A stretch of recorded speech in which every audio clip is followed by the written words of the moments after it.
Hello. JD's and Lettleman. Can I hear? Is my audio okay? I've never done this before, so I'm just making sure. We're completely silent right now. That'd be fine too. There is an echo. Boop, boop, boop, boop. How about now? Is this better? We're good? Sounds better to me. Hey! Well, everyone, yes, very professional. Oh, do I hear the echo again? Are we good? I think that's it. I think we're good. But this has been a long time coming. We have made it to Nightwing Year 1, the second chapter of the Mortalverse, taking place 3 years before the events of Justice League Mortal. This is the story of Dick Grayson, one of my favorite characters, and I'm just very excited to share it with you all. So I don't want to beat around the bush too much. I'm very excited, and we're gonna listen through the episode, and then hopefully I get some voice actors in here afterwards. I believe some are planning on it, and then we will discuss the events of part 1. So without further ado, thank you all. Let's listen to Nightwing Year 1.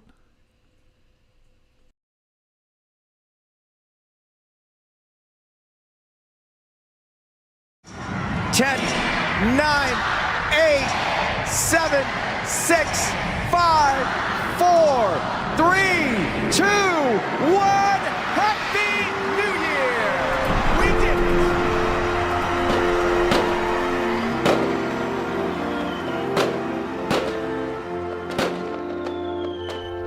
it! New Year's in Gotham. The clock struck midnight, and fireworks launched all over the city to ring in the new year.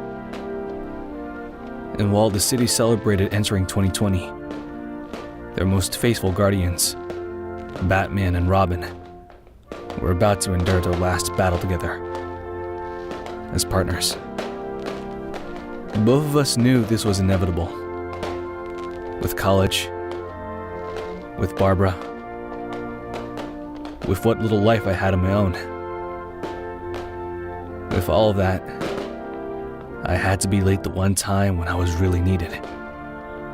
It was easier when I was just a junior partner. Now there aren't enough hours in the day or the night. Both of us knew there would come a time when I wouldn't be there for backup. Or cut it too close, like the night in question. Clayface's latest mudflap. As my bat snowmobile cut its way through the thick snow towards Gotham City's water treatment plant, I launched myself in a vehicle through the window to see you and Clayface going toe-to-toe. The big bad Batman versus a mutated actor turned monster. I knew you were hurt, but you'd never let him see it. I dove off the back of the snowmobile, letting it careen itself right into Clayface, sending the hulking mud monster back off the railing you two were fighting on, and right into a vat of water below. It wouldn't be much, but it'd give you a moment of rest as I landed next to you. Can you stand? Yes, but Clayface isn't finished. We watched as Clayface absorbed the vehicle into himself, collecting all his muddy parts back into his body almost instantly. That almost hurt, punk! How'd you like a resculpt? Now I knew Clayface was just a goon with a mud on, but he was still dangerous. I managed to dive out of the way just in time. Now what would you prefer? A flower pot or an ashtray? Have to catch me first, Plato. I could still see the tread of the snowmobile track embedded into Clayface's shoulder as he continued his approach.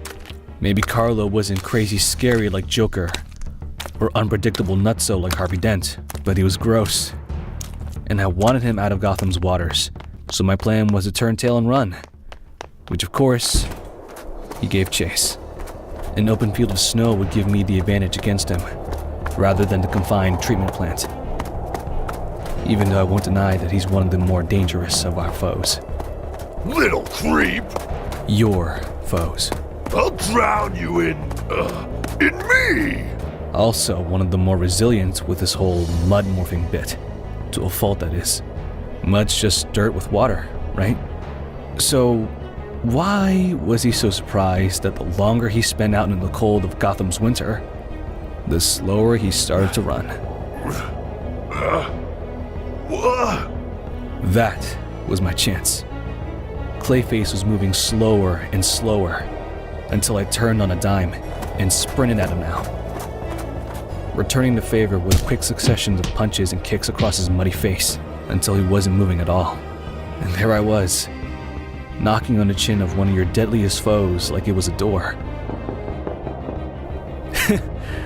A classical. No time to wait for the silt and muck to settle out though. But lower the temperature enough, and you've got permafrost.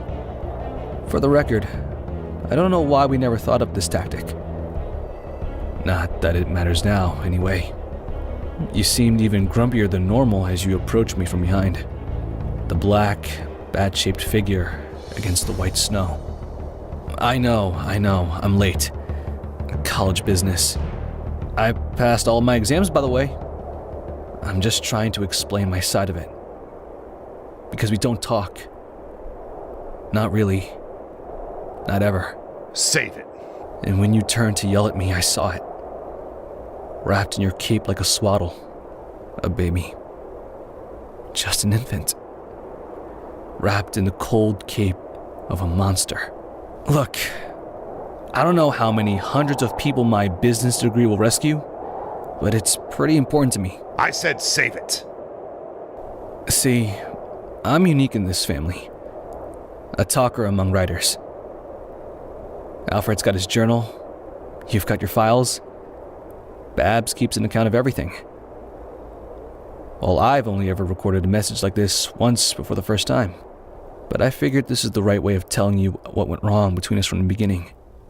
That night at Haley's Circus. Ladies and gentlemen, are you ready for the most terrifying, the most death-defying, the most dazzling performance of high-flying acts your eyes will ever see? Coming back to their home of Gotham City, it's the amazing, it's the electric, it's the stunning Flying Graysons!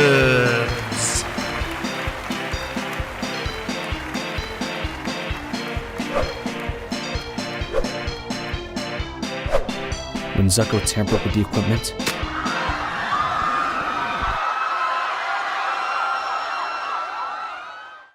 murdering my parents. When I was on my knees at their bodies, you were next to me, with a hand on my shoulder. You can cry over them. Or you could take what you're feeling and do something better with it. You took me into your home, trained me. I had cuts on my hands from all the batarangs I would throw at targets, only to hear you say, do it better. I continued to practice my acrobatics in your cave, doing flips and dives, rolls and ducks. But if my footing wasn't absolutely perfect upon landing, do it better. A stack of bricks, 5 high. I punched through 4 of them with a single strike. Do it better. All my life, I've been trying to impress you. To show you that you chose well when you offered me this job. That I wouldn't break under pressure. That I'd become what you wanted me to be. Look, when I got home and saw the signal, I came running. You should have been beside me from the start. I'm supposed to be your partner, not your errand boy wonder. Lately, you've been neither. We weren't paying much attention to Bassio Carlo as he burst from his icy shell with a revolver. Yap, yap, yap, ladies. Just give me the kid, and you girls can go back to your little bat spat. But you always taught me that a gun deserves respect, no matter which idiot is wielding it. No. I thought you were distracting him, giving me time. So I sent my hand swiftly to my hip and grabbed a birdarang from my utility belt. What do you mean, no? Just what I said, Carlo. But I did see what you saw. The frozen mud that had coated the gun. How the moment he pulled that trigger, it would all backfire. Get down! And it did.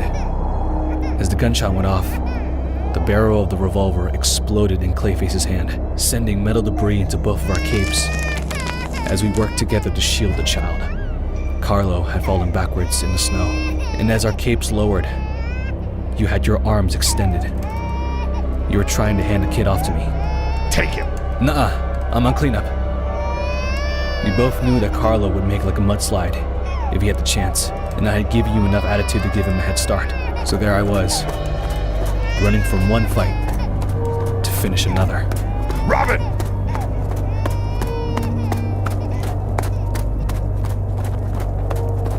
He didn't last too long in the cold before, back when he was all clayed up, barefoot and buck naked in a blizzard. He wasn't going to be much better. His footprints had led me right into a forest, the perfect spot to gain the lead as I leapt into the trees, swinging from branch to branch with ease. He should have molded himself into a snowbird like I did and taken the high road. Instead, he opted for the low ground approach. Way low.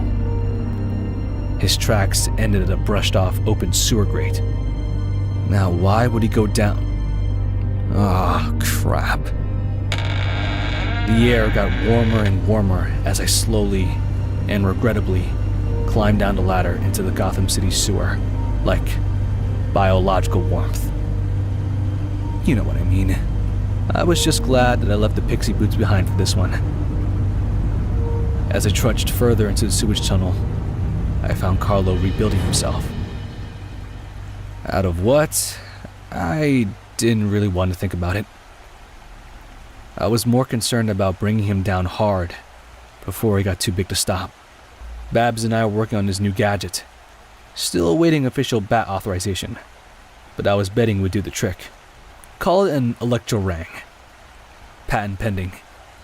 Carlo was grounded in sludge, so when I threw it at him, he took the full jolt. But just in case his clay coating insulated him, I figured a lump kick would soften up the gooey Carlo feeling inside. Imagine my surprise when my kick completely decapitated the monster. All clay, no face. You stepped in it this time, bird brain. Up to your neck. He was behind me. It was a copy clay. The sludge I stood in hardened before a tidal wave of the stuff sent me right into Clayface's grasp. His huge, muddy hand wrapped around my throat and mouth. Your partner took the kid, right? Is he planning an exchange? I hate the blind rat, but I know he'd never hurt a child.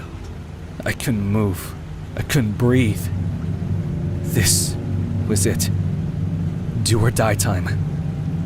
I threw my grapple line up into the air at a large pipe that loomed over us. An action that enraged Clayface. He threw me hard into a brick wall. Hard enough to make the brick shatter as my back slammed against it. Me? I don't have any problem with breaking you like a piñata. In the old days, I would have plastered this dirtbag with the works. Oh, I'll tell him you're still alive. He'll believe me because he has to. I managed to stumble over to the water valve and tie my grapple line around it as Clayface's hand drenched over my face yet again. He'd hate to think of his kid's sidekick lying dead in a gutter somewhere. I pushed back hard against him, my back to his chest, tossing the line over both of our heads to get it behind his neck. Huh? This the best you can do? A noose? You're gonna try to hang a guy made out of mud? Or you're just trying to aggravate me to death? Well, I'm aggravated, okay? As he swung at me, his fist caught the line wrapped around the pipe, pulling it back sharply as I dove into the muck. The pipe burst and blasted Clayface. washing him away down the river. I guess that was my secret weapon. Everyone always underestimates the kid, especially guys like Clayfabrains. And that's when you rejoined our little mud wrestling match, standing over Basil Carlo's naked body. You shouldn't have gone after him alone. Except you weren't much for celebrating our victory. At least, my part of it anyway. No need to thank me. Where's the baby? In the car.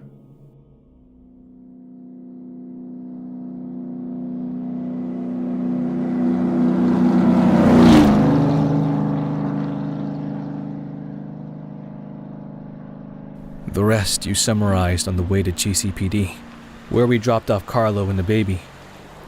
I watched as his mother ran up beside Commissioner Gordon to take the child from your arms. It feels like I should be tired of saying this, but thank you, Batman. Is Robin in the car? Yes, he joined me later at the scene. Ah, I see. It's such a shame about Carlo. He finally gets released on parole from Blackgate, is out for a week, and then kidnaps his own child on New Year's. They say he's getting moved to Arkham, you know. Arkham may be good for him at this point. Safer for his family as well. I'll say. There's a new doctor down there that's generating quite the buzz. They say she's even making progress on the Joker. I'll believe it when I see it, Jim. If she's getting through to the Joker, then Clayface should be light work. Oh, and when you see Robin, would you tell him... Thank you? God, I hate it when he does that.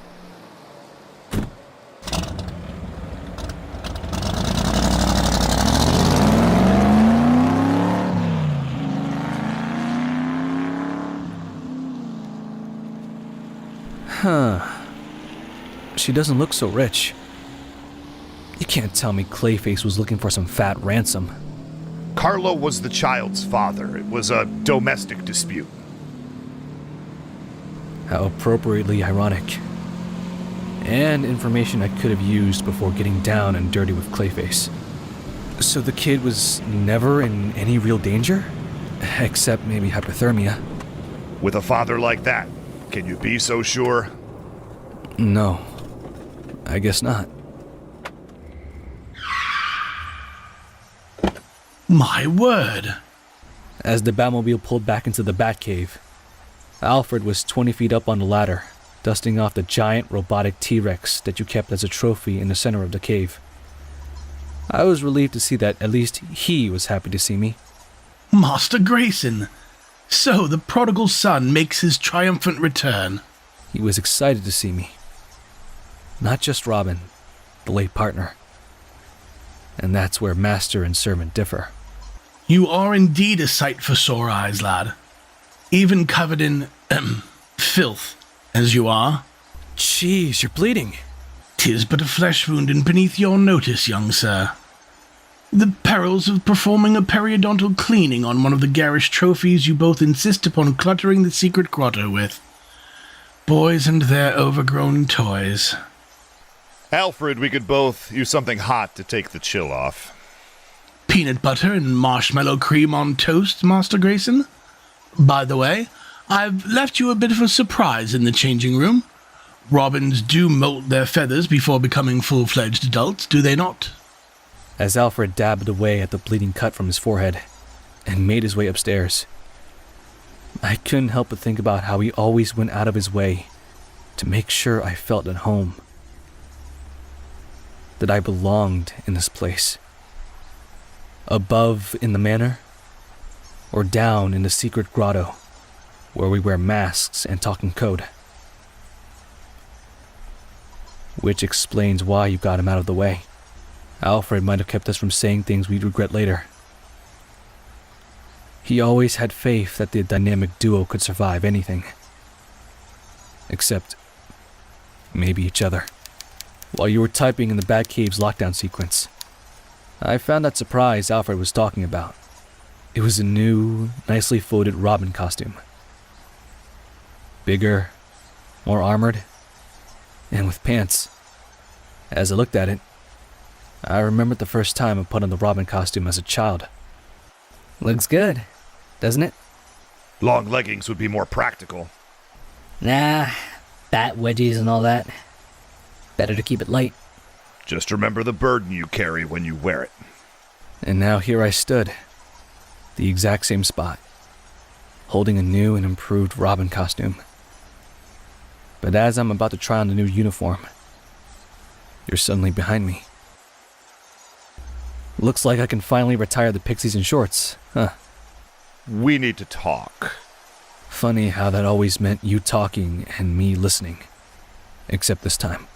This time, there was yelling. I get it. You need me in Gotham more. This is a war, Dick. Robin is my second, my lieutenant. Anything less than total devotion to this cause is simply wasting my time. This time, Alfred wasn't there to referee the verbal jousting between Knight and Squire, even though we could both hear him trying to get back into the Batcave from behind the clock entrance.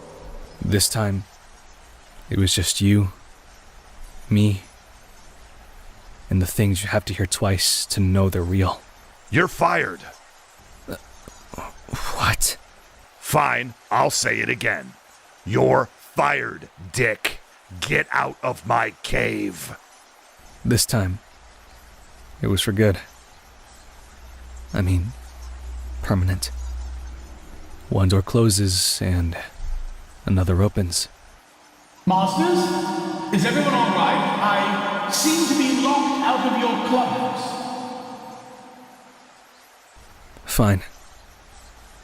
If that's the way you want it.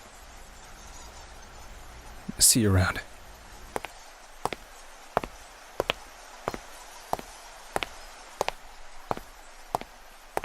Dick.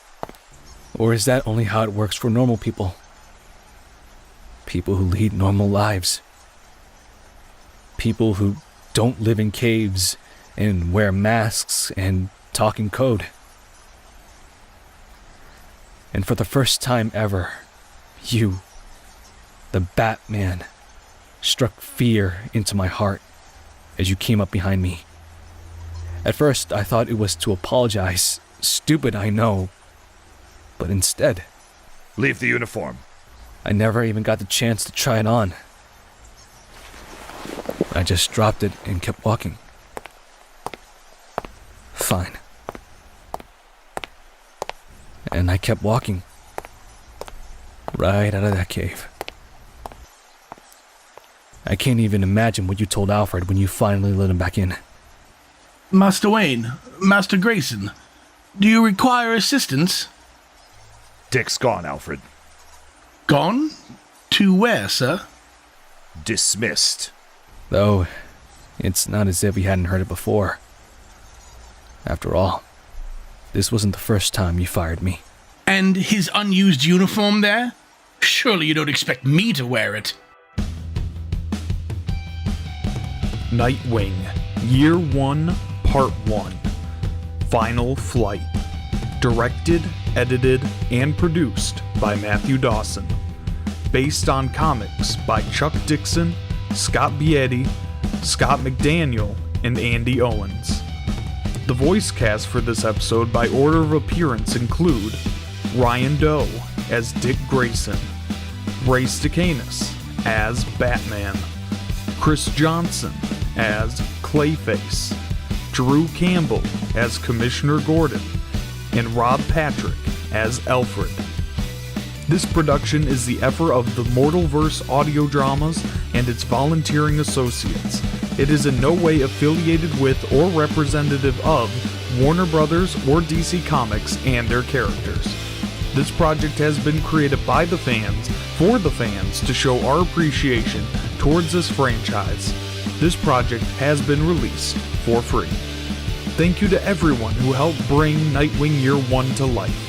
Mortalverse Audio Dramas will always be grateful for your time and dedication to this project.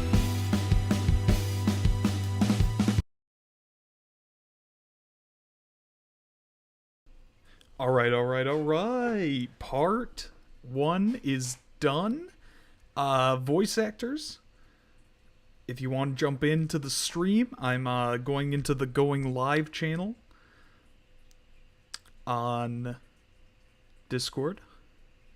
So hopefully, I'm going to test this out real quick.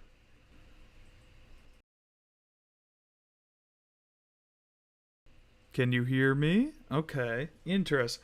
Sorry, I should have tested this out beforehand. I'm trying to make it so you can hear me through Discord and not through my stream. But initial reactions, and I see this in the chat now. I can, yes.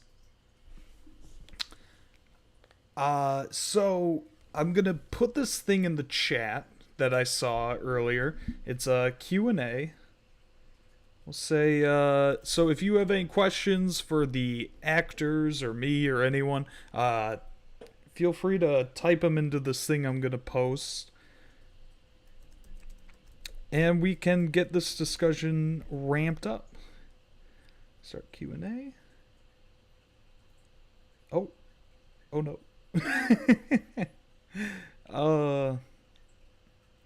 Okay. Gotcha. So I can go in between.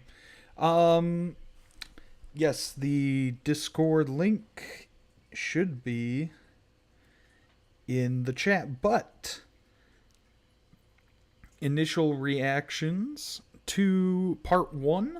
This is Final Flight, the final mission of Batman and Robin together. It's crazy. It's absolutely crazy. So I see we got a few people in the chat that I want to give extra credit to. We got Rob Patrick as Alfred. Phenomenal. And Chris Johnson as Clayface. Phenomenal. Got some great people here. You'll have to forgive me. I'm not what you would call proficient with Discord. But I will send a link.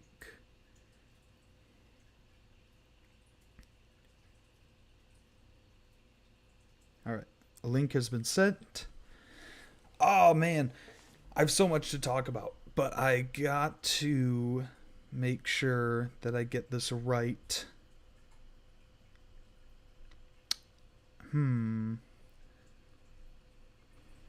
Hello?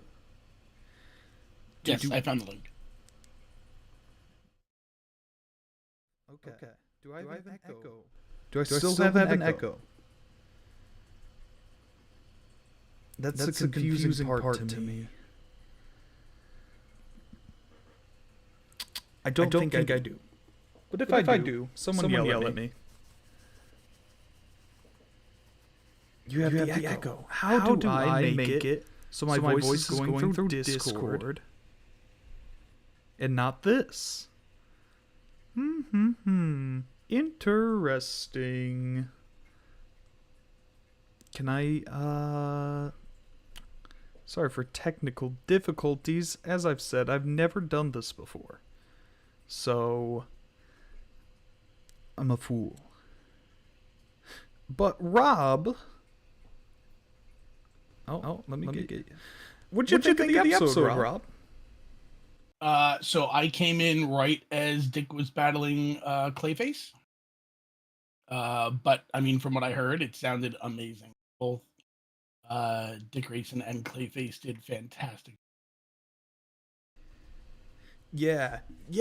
And you got there right towards the end, which feels planned, because that's where Alfred is.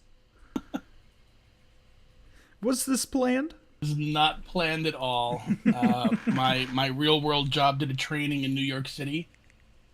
Oh. And we left at 4 o'clock, and the ETA to get home was 4:45, and I walked in my door 10 minutes ago. Wow. Not at all planned, but I'm glad I got here when I did. A happy accident, as it were. Man, sorry about the echo. I really don't know how to fix this. And I don't want to waste the whole stream messing with it. So sorry everyone. I don't know. I can't do it. I can't do it. But I see we got a few more people here now. Let me see if we have any questions, and if not, I have plenty of questions. When are the next episodes coming? Great question. So episodes will drop every Friday. So this was week 1, and we got 4 more weeks. So every Friday for the next 4 weeks, you're getting new Nightwing Year 1 content, and that will be the conclusion of this story until we move on to the next thing. And I got another question. This one's for you, Rob. What was it like coming back as Alfred? I was super ecstatic about it. I don't want to give anything away, so I will just say I was pleasantly surprised with what Alfred gets to do in Nightwing Year 1. It was super fun to voice him in Mortal.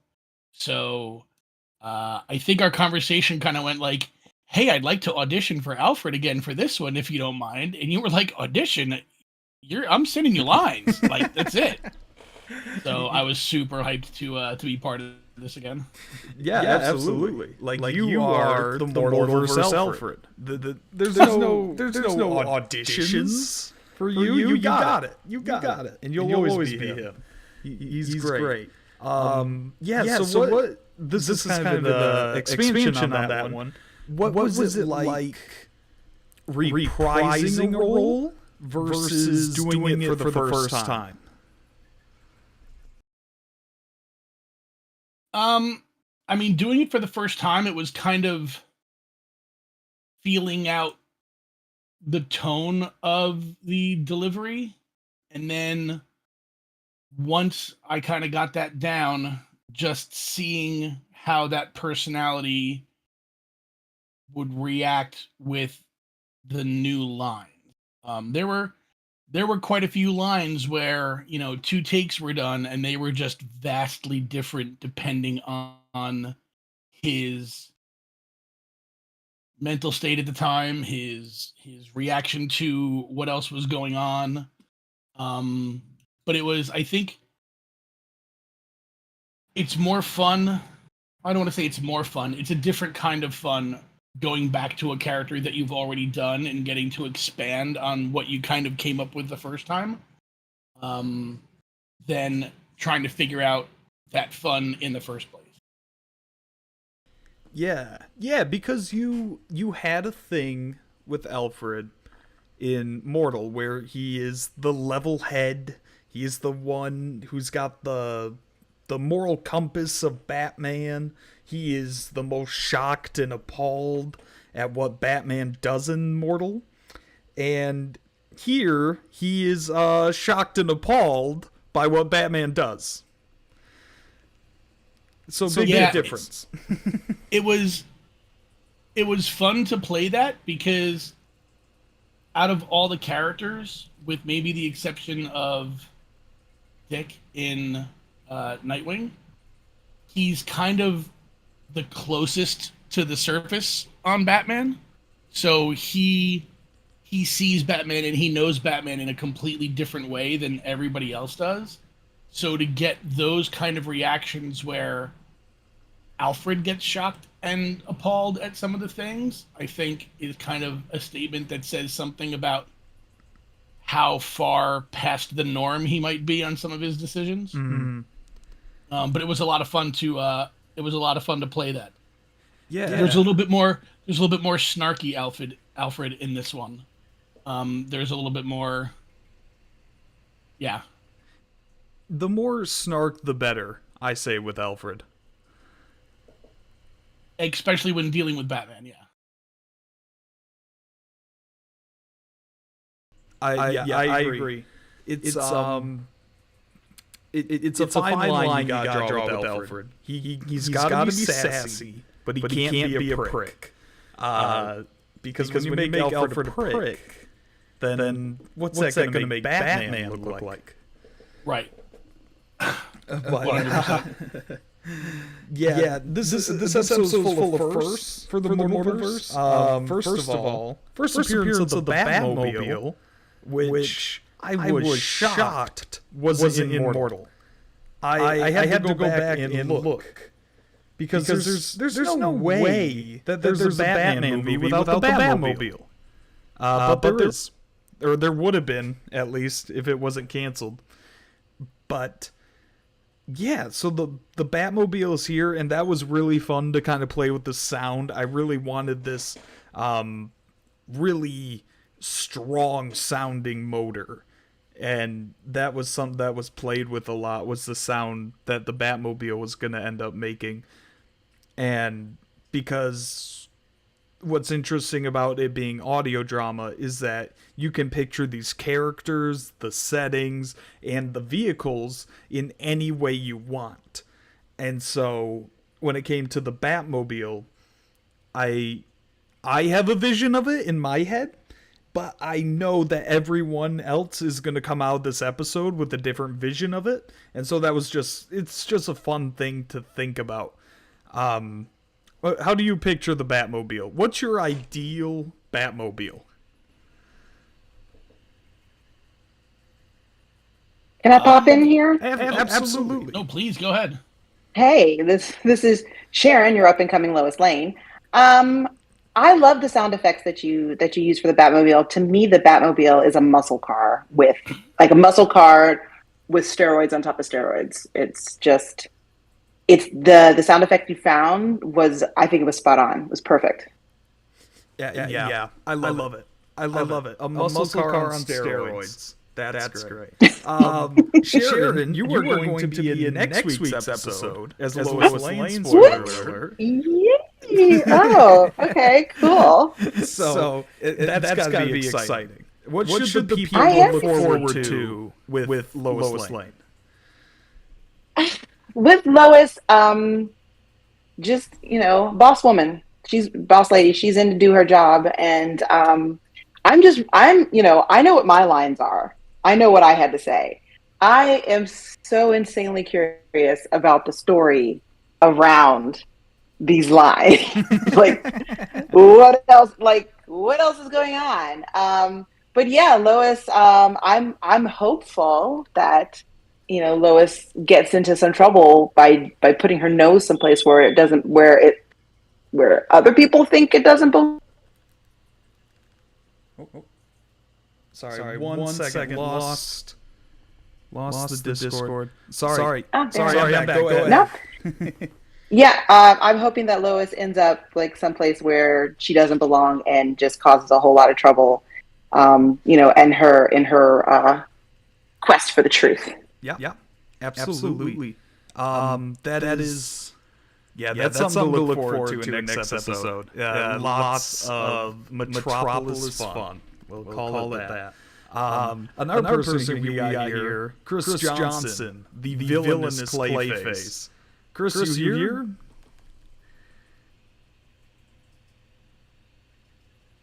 Maybe Chris isn't here. Maybe I'm here. Can you hear me okay? Oh, Chris is here. Chris, how you doing?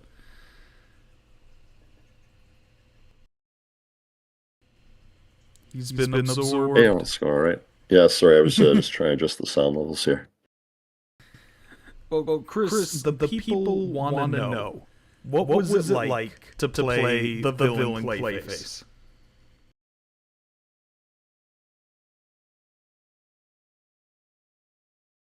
It was awesome. I had a great time. I was, super thankful. I love Batman, and there's a bunch of those villains that I tried out for. But Clayface, he's always, oddly enough, he's always had a special place in my heart. He was, his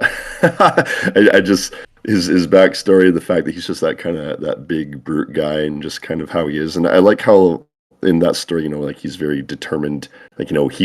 He's right. There's the whole thing, what's going on with his kid and everything. Even though he's brutish, he was just a great character to get into. I had so much fun with it. I really enjoyed that. It was awesome.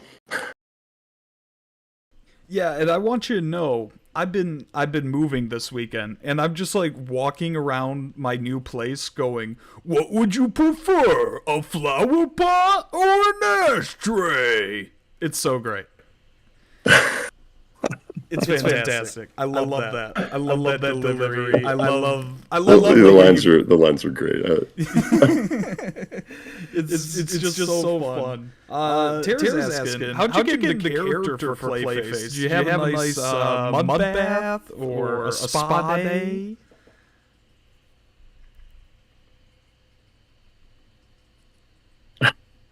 I probably should have. Oh, that's a good question. How I got into character for him. Now thinking back, it's one of those things where your mind blanks. I really just kind of focused. Like I refreshed what I know of him, and just kind of got some ideas from his stories, and read the script, of course, and just kind of absorbed all the detail. Absorb, that's a good word for him. The details of what's going on, and just really wanted to try and play into his size, and that's with the action sequences and stuff, right? And just make it, as menacing, and trying to just, I don't know, how do you say, embody overpowering with like mud and just I don't know. It's weird what goes on in the head, but something to that effect, I guess, kind of sums it up. No, I see what you're saying, because he's large, he's imposing, and it's our beauty of the audio drama is that it's a difficult task, because like you think about Batman the animated series, he's animated to be big and imposing. So when you get to an audio drama, you can only show that with the voice. And so you saying that you getting into character for him is making yourself big, sounding large and imposing, and like this overwhelming force that is spot on what you have to do for a character like this. In animation or movies, that can help, but is ultimately aided by the fact that you are seeing a big giant mud monster. But here, it is purely reliant on the voice, and you nailed it. Kudos to you, sir.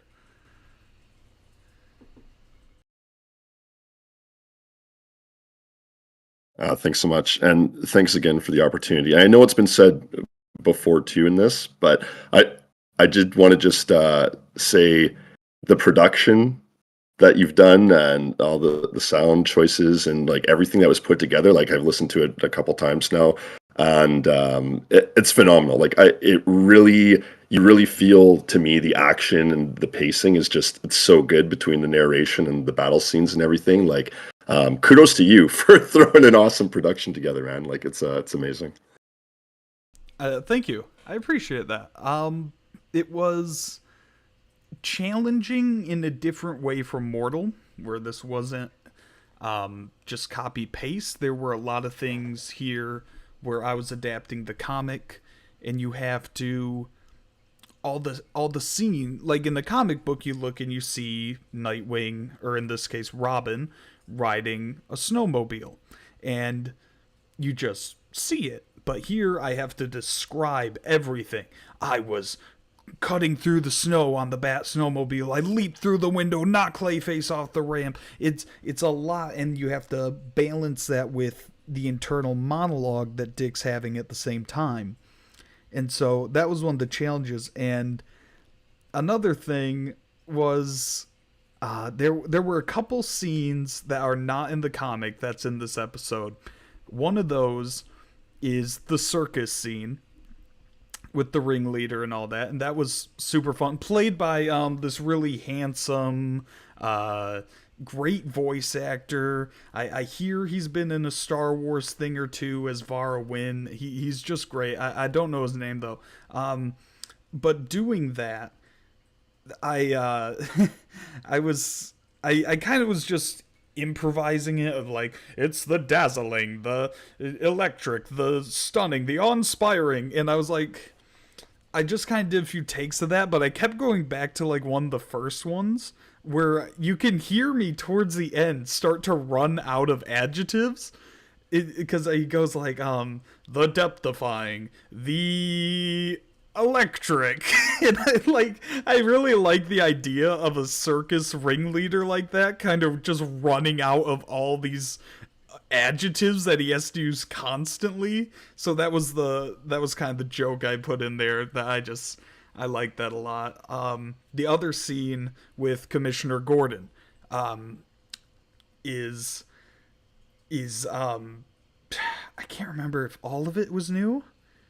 Oh, I can't remember. I know the Harley Quinn bit is new, because Harley Quinn is not in the original story at all, and though she is not in this episode, she is directly mentioned. She's making progress on the Joker. Everyone knows that's a good thing, right? That's all gonna end well. But yeah. Favorite parts from this episode?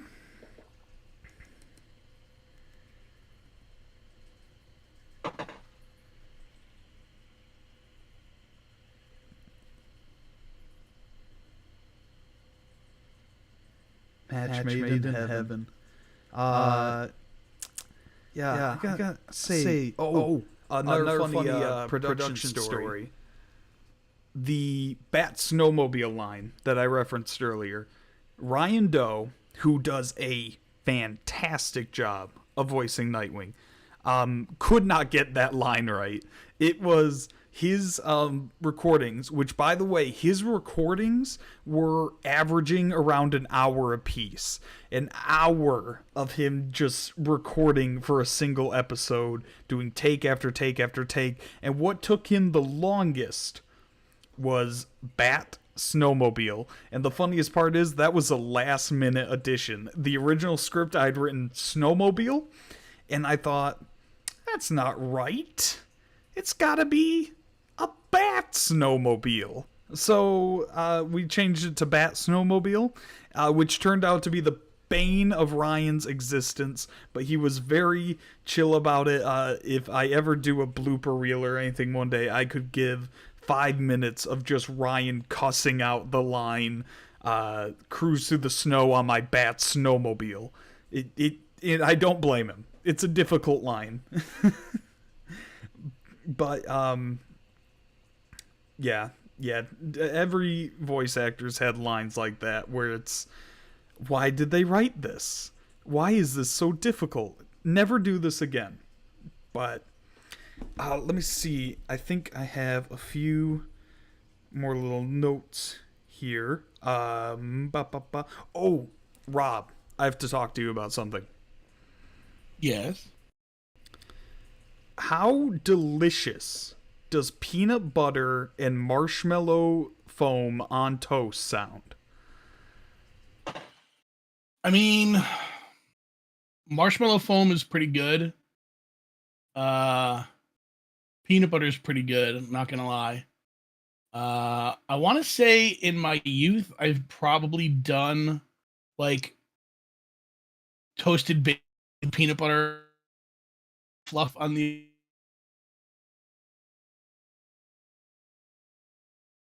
I think we lost you there for a second. What was that?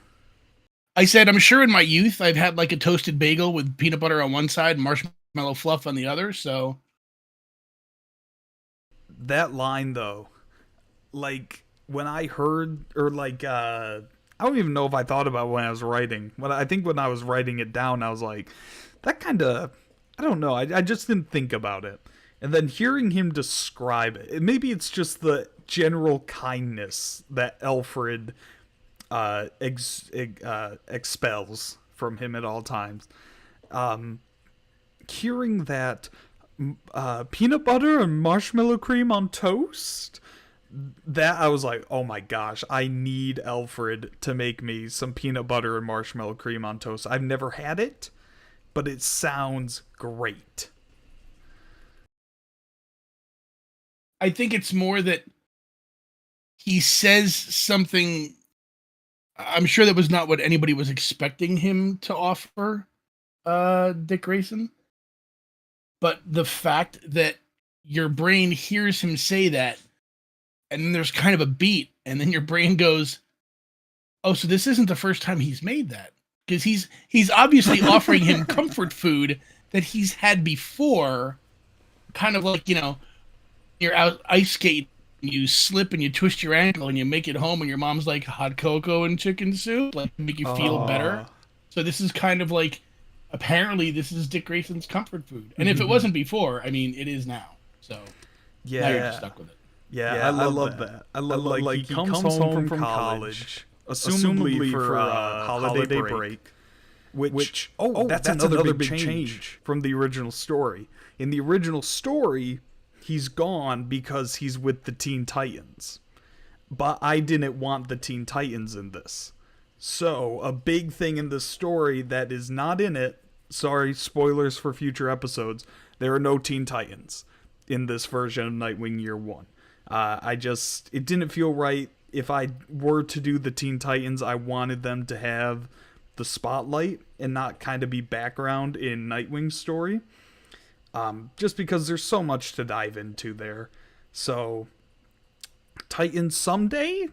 Is Titans something people would want to see? Let me know. But where was I even going with that?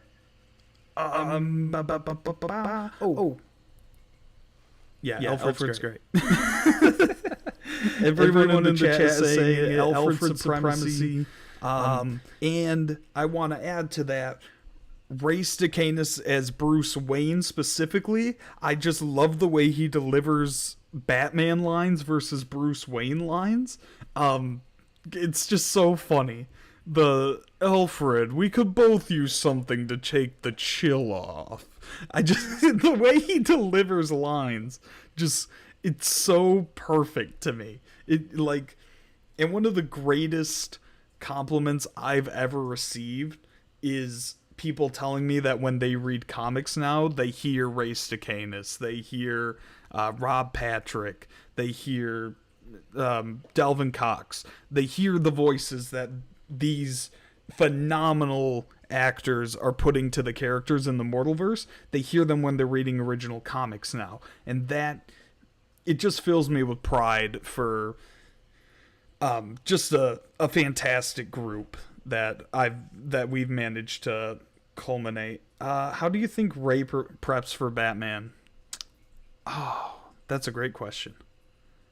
How do you guys think Ray preps for Batman?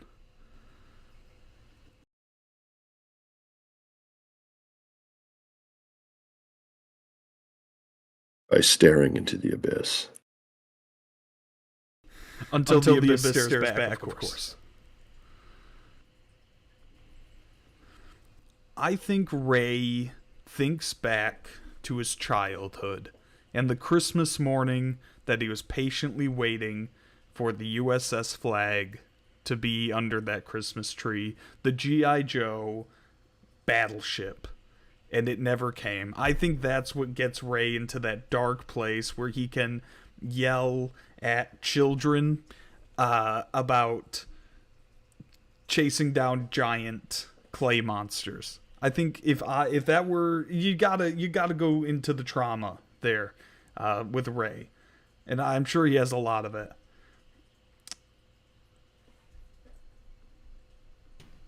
He goes to drink a glass of water, but it's not water, it's really flat 7-Up. Milk is like 1 day past and it just tastes a little off. It's just something that's got to be annoyingly frustrating to just. That would turn me into the Joker. 8th or 9th. Paper cuts to just get him to the point where he finally snaps and he's like, okay, now I'm ready to do my Batman lines. Oh man. Another thing added into this version. Classic. God, I hate when he does that. Drew Campbell as Commissioner Gordon. He's great. One of the finest people to work with. He's just fun as his character. I can't wait to hear more Commissioner Gordon as we go on. Just the fact that this can really expand the cast of Gotham City in the Mortalverse, and that was really important to me. And the Bat family needs to be fundamental to this version of Batman and this world, and for this to work. Oh, and can we talk about the real villain of this episode, of this entire series, because this is taking place over the course of a year, and that year is 2020. The most vile villain Batman and Nightwing have ever faced. But we will not mention the 2020. It's purely a thing of Mortal takes place in 2023, and this is 3 years before Mortal. So, anything else about this episode that stands out?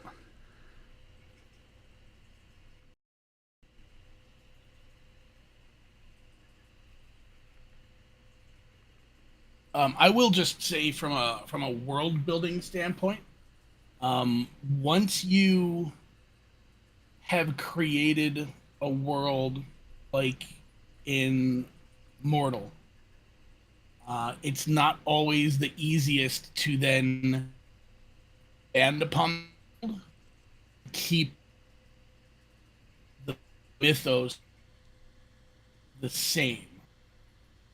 Because sometimes the story that you want to tell in that second expanded verse kind of changes the tone that you set for the first one, or changes some of the, like, for lack of a better term, but like rules of the world that you built in the first one. And it can be kind of jarring if the second story or expanded story doesn't feel like it takes place in the first one, if the character and the voice actors are the same. So I do have to give props, because this definitely does feel like it takes place in that same world. Like, there doesn't feel like there's any massively jarring changes that would make the listener go,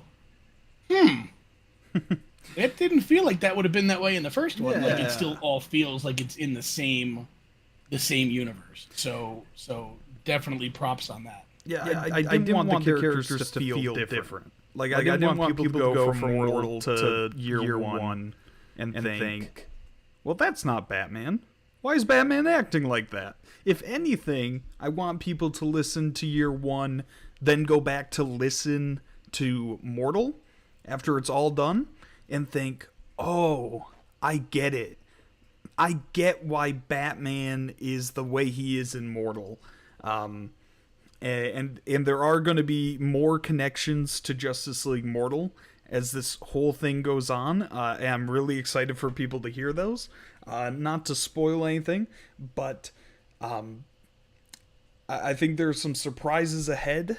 Like I said, next week's episode is called The City of Tomorrow, where we're going to Metropolis. So the hype level rises, as it were. So I'm glad everyone in the chat, thank you so much for tuning into this. Please tune in next week for Nightwing Year 1, Part 2, The City of Tomorrow. Rob, Chris, Sharon, I'm not sure who's all in here still. Any final thoughts to share before we dip out?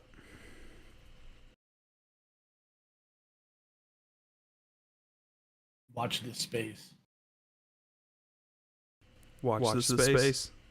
Watch this Just space. yeah, it's you know what, it's awesome.